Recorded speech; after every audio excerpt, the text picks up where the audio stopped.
कि ये complaint case जो कोर्ट में फाइल किया गया है, उस केस में जो अभी जो कानूनी प्रक्रिया जो अब कर दिया गया है, खास करके कि आप कोर्ट में डायरेक्ट कोई भी केस नहीं कर सकते हैं। कोर्ट में अपराध का एलिगेशन उनके ऊपर लगाया गया है, तो कॉग्निजेबल ऑफेंस में ये प्रावधान है। बाकी तो एक चीज़ ये है।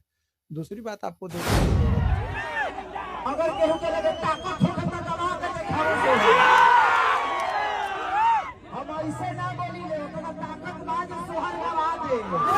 जी पे केस हो गया है, मामला कोर्ट तक पहुंच गया है, तो मैं आया हूं अभी शिवनंदन भारती जी के पास। एक अनुभवी वकील साहब हैं, इनसे जानेंगे कि क्या मामला जो कोर्ट में गया तो उन पे केस होने से क्या दिक्कत आएगा, क्या प्रॉब्लम आएगा। नमस्कार सर। नमस्कार।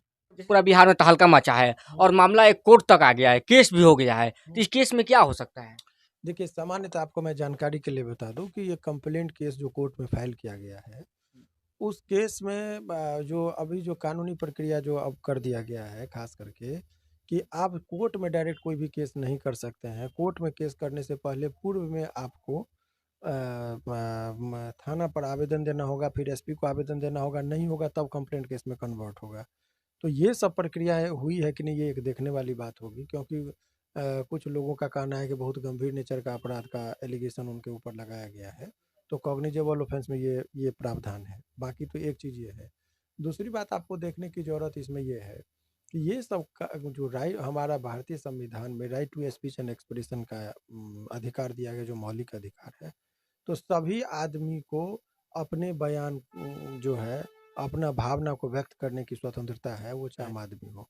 तो यदि उन्होंने अपना जो ये बयान दिया है, वो एक मंत्री के हैसियत से नहीं, एक इंडिविजुअल कैपेसिटी से दिया है, तो मुझे नहीं लग रहा है कि इस बयान के वजह से उनको कोई भी कानूनी रूप से जो है सो मुश्किलें बढ़ेगी। लिखा है, उसकी व्याख्या उन्होंने की, तो इससे नहीं मुझे लगता है कि बहुत कानूनी रूप से उनके ऊपर कोई मुश्किलें बढ़ने वाली है। ये सब चीज़ में चूँकि केस कभी-कभी चर्चा में बने रहने के लिए भी किया जाता है, तो ये सब चीज़ें पॉलिटिकल स्टैंड के तहत ये केस भी हुआ है, लेकिन इस केस में इनको कुछ होने वाला नहीं है, ये मैं आपको एश्योर। ये तो सवाल ये है कि पहले भी ऐसी बातें कही जाती थी कि जब भी कोई भी धर्म विरुद्ध बातें होती थी, बोलते थे कान में पिघलता हुआ शीशा डाल दिया जाता था। तो बहुत सारी बातें हैं, लेकिन उस चीज़ों पर मत जाइए। वो दो लोगों के बीच की बात नहीं है, धार्मिक भावना में। लेकिन ये भी तो कटु सत्य है कि हिंदू धर्म जो है सो जाति व्यवस्थाओं में बटा हुआ है। तो जहाँ जाति के बारे में यदि पहले और जाति में यदि बट गया, तो हर जाति अपने हिसाब से चाह रहा है, और राजनीति के वजह से भी जाति शब्द का उपयोग इसी वजह से जातीय जनगणना की भी बात आई है कि अपने अधिकार के लिए लोग लड़ेंगे। तो ये जाति और धर्म, एक लोग धर्म की राजनीति कर रहे हैं, एक लोग जाति की राजनीति कर रहे हैं, तो गलत तो सब कर रहे हैं। उन्होंने जिस चीज़ों का उपयोग किया है और उन्होंने बयान दिया है, उससे आहत करने वाली कोई भी ऐसी चीज़ें नहीं आई हैं। वो तो कोर्ट में अपना दिखा सकते हैं।